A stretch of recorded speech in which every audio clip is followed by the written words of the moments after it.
starts with the idea that I've been in the valuation and consulting business for my entire career, and I value businesses, I value intellectual property, value intangible assets. One of the intangible assets I've always valued throughout my career is the human capital asset. Right now, as we sit here today, human capital does not show up on a financial statement. Right. I didn't want to throw any stones at my industry or the accounting profession regarding that matter, but I never thought that the way we value people told the whole story.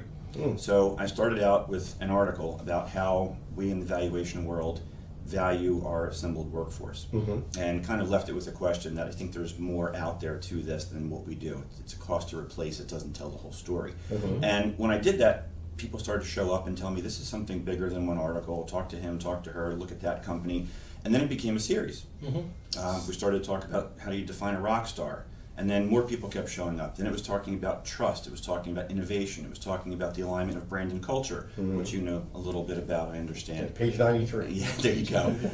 And it just kept growing, but as the valuation person in me, I always wanted to try and make that case that all these kind of woo-woo softer issues were nice to have, and they're important, don't get me wrong, they're super important, but that there's an ROI on this, because that's where you really start to see the change. If somebody in the C-suite buys into the idea that not only do I want to just do this because everybody else is doing it, and because if I want to attract and retain people, if I want to keep my employees in the workforce, I need to do this to be like everybody else. But guess what? There's real documented evidence that by doing these things, behaving in these manners, and treating your people in this fashion, there really is an ROI and a demonstrated increase in the value of their business. Well, that's significant.